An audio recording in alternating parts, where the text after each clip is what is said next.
আসসালামু আলাইকুম সবাইকে। তো আজকের এই ভিডিওতে দেখাবো 12 ভোল্টের ব্যাটারি প্যাক কীভাবে তৈরি করতে হয়। এ টু জেড ধারণা পেয়ে যাবেন। কীভাবে ব্যাটারি কালেক্ট করতে হবে, কোন বিএমএস ব্যবহার করতে হবে এবং কীভাবে ব্যবহার করলে অনেক দিন ব্যবহার করতে পারবেন ব্যাটারি প্যাকটি, সে সম্পর্কে বিস্তারিত বলবো। তো ব্যাটারি প্যাক মূলত 1S 2S বা 3S হয়। তো 12 ভোল্টের যেটা সেটা হলো 3S। তো 12 ভোল্টের ব্যাটারি প্যাকই সবাই ব্যবহার করে থাকে। তো ব্যাটারি প্যাক তৈরির জন্য প্রথমেই লাগবে খুব ভালো মানের ব্যাটারি। এখন দেখতে পাচ্ছেন আমার হাতে 18650 লিথিয়াম আয়ন ব্যাটারি রয়েছে 3টি। তো এগুলো হলো স্যামসাংয়ের সেল। আমি পুরাতন ল্যাপটপের ব্যাটারি থেকে এগুলো কালেক্ট করেছি। আপনারা চাইলে নতুনও কিনতে পারবেন, বা নতুনগুলার যে 70-80 টাকা পাওয়া যায় সেগুলো ভালো হয় না এবং এমএএইচ কম থাকে। তো ভালো ব্যাটারি বুঝতে পারবেন, যেগুলো ওয়েট বেশি হবে সেগুলো মোটামুটি ভালো হওয়ার সম্ভাবনা থাকে। দেখতে পাচ্ছেন আমি পুরাতন ল্যাপটপের ব্যাটারি থেকে এরকম স্যামসাংয়ের অরিজিনাল 18650 লিথিয়াম আয়ন ব্যাটারি সংগ্রহ করেছি। এগুলোর ওয়েটও মোটামুটি ভালো, কিন্তু এগুলোর এমএএইচ আমি মাপতে পারিনি, কারণ এগুলো এমএএইচ মেজার করতে অনেক সময় লাগে। কিন্তু মোটামুটি আমার ধারণা হচ্ছে 1500 থেকে 2000 এমএএইচের মতো আছে প্রত্যেকটি ব্যাটারিতে। যাই হোক, তো ভালো মানের ব্যাটারি লাগবে। তারপর লাগবে ভালো মানের বিএমএস। দেখতে পাচ্ছেন এখানে 3S 20 এমপিয়ারের একটি বিএমএস রয়েছে। এটি খুবই জনপ্রিয় একটি বিএমএস মডিউল। এগুলোর মধ্যে অনেকগুলো ভার্সন হয়। সো এটি হলো ব্যালেন্স ভার্সন। দেখতে পাচ্ছেন এটি হলো balance version. So balance version সেগুলো এরকম, এই যে রেজিস্টার থাকলে সেগুলো হয় ব্যালেন্স ভার্সন। এগুলো দিয়ে বিএমএস তৈরি করলে খুব বেশি দিন ব্যবহার করা যায় এবং ব্যাটারি প্যাকও ভালো থাকে। তো ভালো মানের একটি বিএমএস লাগবে। এরকম বিএমএস বর্তমান বাজারে 60 থেকে 70 টাকার মধ্যে পেয়ে যাবেন। এগুলো কোয়ালিটি আছে অনেকগুলো। যাই হোক, তারপর ব্যাটারির ক্রেসিং বানানোর জন্য এরকম পিভিসি শিট অথবা এরকম ককশিট ব্যবহার করতে পারেন, খুবই পাতলা। সো আপনারা চাইলে ট্যাপ ব্যবহার করতে পারেন, বাট আমি এরকম শিট ব্যবহার করে এই ব্যাটারির বডিটি বানাবো। তারপর কিছু আনুষঙ্গিক বিষয় লাগবে। এরকম কিছু তার লাগবে ভালো কোয়ালিটির। সো তার যদি ভালো হয় তাহলে ব্যাটারি ব্যাগ খুব বেশি গরম হবে না, কারণ অনেক এম্পিয়ার যাবে। সো এম্পিয়ার যাওয়ার জন্য ভালো কোয়ালিটির তার নেওয়ার চেষ্টা করবেন। হ্যাঁ, তারপর অবশ্যই গ্লুগান আমি ব্যবহার করব তাতাল সোল্ডারিং কাজের জন্য। তো চলুন এই ককশিট ব্যবহার করে ব্যাটারির জন্য সহজে বডি তৈরি করে নিচ্ছি। সো চলুন শুরু করা যাক। তো দেখতে পাচ্ছেন এই ককশিট দিয়ে এরকম একটি সিম্পল বডি তৈরি করার চেষ্টা করলাম। তো চলুন ব্যাটারিগুলো এই বডিটা সেট আপ করা যাক, তারপরে সোল্ডারিংয়ের কাজ শুরু করবো এবং গ্লুগান দিয়ে সম্পূর্ণ ব্যাটারি কমপ্লিট করে ফেলবো। তো দেখতে পাচ্ছেন ব্যাটারিগুলো যে বডি বানানো হয়েছে সেটির ভিতরে ঢুকে ফেলছি। তো বিএমএস লাগানোর পর এরকম এই পার্টগুলো দিয়ে কভার করে দেবো। যাই হোক, তো এখন দেখানো যাক বিএমএসের সাথে কীভাবে কানেকশন করতে হবে। তো দেখতে পাচ্ছেন আমার হাতের বাম থেকে এই বিএমএসের কানেকশন শুরু হবে। তো ধরে নেওয়া যাক এটি হলো একদম মাইনাস। হ্যাঁ, এটি হলো একদম 0 ভোল্ট। সো এটি হলো 0 ভোল্ট, আর এটি হলো 4.2। তো এটি হলো প্লাসে থাকবে। তাহলে একটি ব্যাটারির প্লাস থাকবে উপরে, তারপরে উল্টাভাবে করবো, আরেকটি ব্যাটারির প্লাস থাকবে নিচে, মাইনাস থাকবে উপরে। তো এটা হলো এটার প্লাস আর এটা হলো মাইনাস। তো সেরকমভাবে সো এটা মাইনাস হলে এটা যাবে প্লাস, আবার এটা প্লাস যাবে এবং এটা যাবে মাইনাস।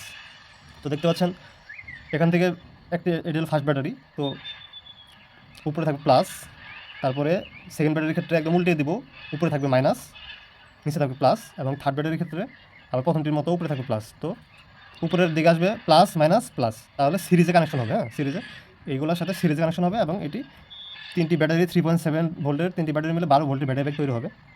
তো এই ছিল একদম সিম্পল সেট আপটি। তো চলুন বিএমএসের সাথে কীভাবে কানেক্ট করতে হবে সেটি দেখানো হচ্ছে। সো এটি হলো আমাদের বিএমএস 20 এম্পিয়ারের। তো এখানে দেখতে পাচ্ছেন 0 ভোল্ট। তো এই 0 ভোল্টের ওয়্যার কানেকশন করবে এই জায়গায়। তারপর এই 4.2 ভোল্ট। সো এখান দিয়ে যে লাইনটা বের হবে সেখানে এই জায়গায় এই 4.2 ভোল্ট করবো, সেট আপ করবো। তো তারপরে দেখতে পাচ্ছেন 8.4 ভোল্ট। তো এখান থেকে নিব 8.4 ভোল্ট এবং সর্বশেষে দেখতে পাচ্ছেন 12 ভোল্ট।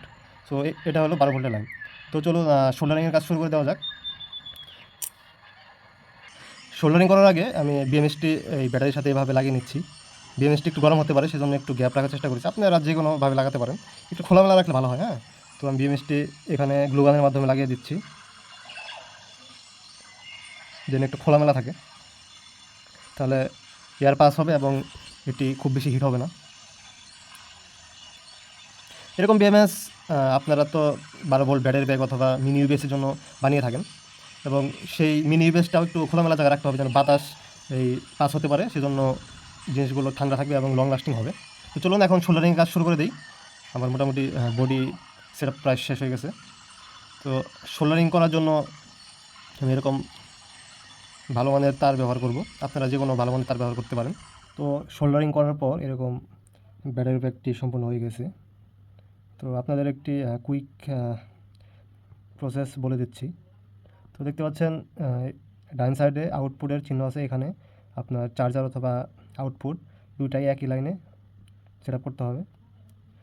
তো এখন যদি কানেকশন ডায়াগ্রামটি আবার আপনাদের মনে করে দিই, সেটি হবে, তো বিএমএসের 4টা পয়েন্ট আছে। একটা হলো 0 ভোল্ট, 4.2, 8.4 এবং 12 ভোল্ট। তো ব্যাটারি প্যাক যখন তৈরি করবেন তখন বাম সাইড থেকে হিসাব করা শুরু করবেন। তাহলে এই প্রথম ব্যাটারিটির একদম যে নেগেটিভ আছে সেটি যাবে 0 ভোল্টে। তারপর প্রথম ব্যাটারির পজিটিভের সাথে দ্বিতীয় ব্যাটারির নেগেটিভ এইভাবে সিরিজে কানেক্ট হবে, এবং এই 4.2 ভোল্ট থেকেই একটি কানেকশন বিএমএসের 4.2 ভোল্টে চলে যাবে। তারপর দ্বিতীয় ব্যাটারির পজিটিভের সাথে তৃতীয় ব্যাটারির নেগেটিভ সিরিজ কানেক্ট হবে, এবং এখান থেকে একটি লাইন 8.4 ভোল্টে চলে যাবে, এবং সর্বশেষ তৃতীয় ব্যাটারির পজিটিভ প্রান্ত 12 ভোল্টের সাথে যুক্ত হবে। তার মানে 3টি ব্যাটারি সিরিজে চলে গেলে 3.7, 8.4 এবং 12 ভোল্ট, তো 12 ভোল্টের ব্যাটারি প্যাক হয়ে গেল। এবং এটা হলো আউটপুটের এটি প্লাস আর এটি হলো মাইনাস। তো চলুন দেখা যাক মাল্টিমিটারের মাধ্যমে যে কতটুকু ভোল্টেজ আসতেছে। তো তো মাল্টিমিটারে চেক করা হলে দেখতে পারবেন, যদি ভোল্টেজ 12 ভোল্টের উপরে দেখা তাহলে ব্যাটারি প্যাক সম্পূর্ণ ঠিক আছে। তো চলুন দেখি।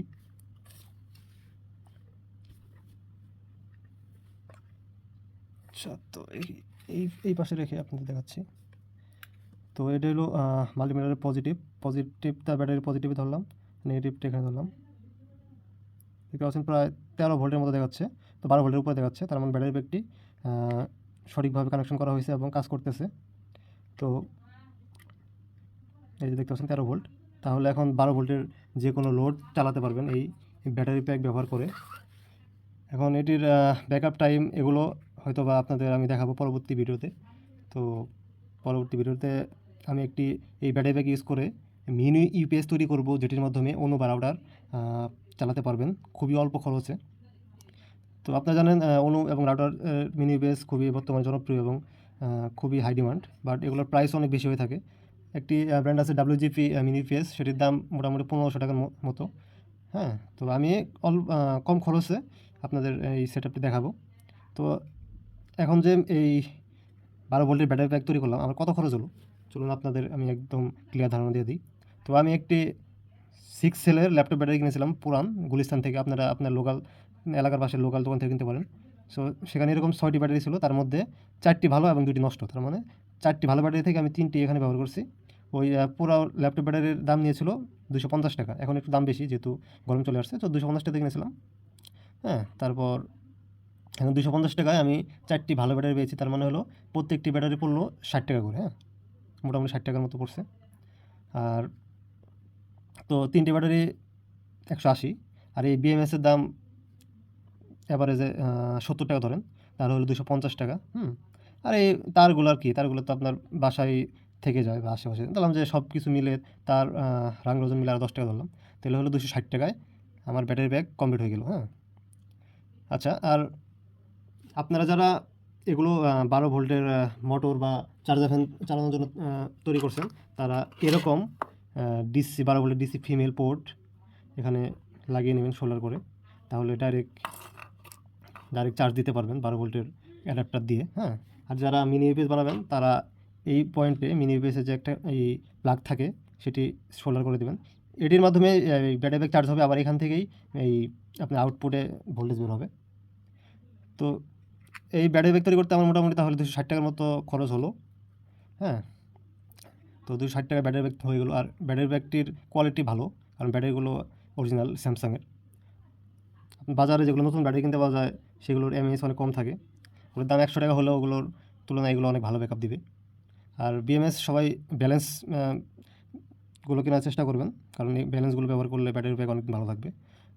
তো আজকে এই পর্যন্তই। আর ভিডিওটি একটু বড় হয়ে গেলো, কিন্তু আশা করব সবাই দেখবেন মনোযোগ সহকারে, কারণ একটি বিষয় যখন বোঝাতে হয় তখন একটু সময় বেশি লেগে যেতে পারে। কিন্তু মেইন বিষয়টা হলো আমি ঠিকভাবে বোঝাতে পেরেছি কিনা। আমি একদম হাতে কলমে বোঝানোর চেষ্টা করছি, একদম স্লোলি বোঝাতে চেষ্টা করছি, যেন আপনারা ভিডিও দেখে বুঝতে পারেন।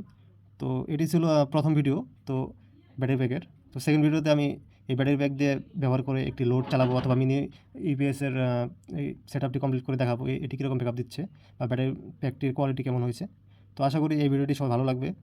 আপনারা চাইলে এরকম কাস্টম বডি বানিয়ে ব্যাটারি ব্যাগটি তৈরি করে নিতে পারেন, অথবা বিভিন্ন ক্লিপ পাওয়া যায় অনলাইন শপে, সেখান থেকেও কিনতে পারেন। কোনো প্রশ্ন থাকলে এই ব্যাটারি ব্যাগ সম্পর্কে আপনারা ভিডিওর কমেন্টে করতে পারেন। আরেকটি কথা বলতে চাই যে যখন এই সোল্ডারিং বা তাতাল ব্যবহার করবেন, তাতালের যেই বিটগুলো থাকে দেখতে পাচ্ছেন, বিটগুলো একদম কালো হয়ে যায়, তখন এখানে রাং ধরতে চায় না। তো এগুলো ব্যবহার করার আগে একটু ঘষে নেবেন এবং রাং ভালোভাবে ধরে লাগিয়ে নেবেন। তো আমার এই সোল্ডারিং করার জন্য মোটামুটি 2-3 ঘন্টা সময় লাগছে, কারণ হলো এই বিটগুলো পুরাতন হওয়ার জন্য রাং ঠিকমতো গরম হচ্ছিল না, এবং ভালো মানের রাং ব্যবহার না করলে অনেক সময় লেগে যায়। তো আমি বলবো ভালো মানের রাং ব্যবহার করবেন এবং ঠিকভাবে পরিষ্কার পরিচ্ছন্ন করে সোল্ডারিংগুলো করে নেবেন। তো আজকে এই পর্যন্তই। পরবর্তী ভিডিও দেখার জন্য আমন্ত্রণ জানাচ্ছি আপনাদের। সবাই ভালো থাকুন, ধন্যবাদ। আমাদের চ্যানেলের সাথেই থাকুন।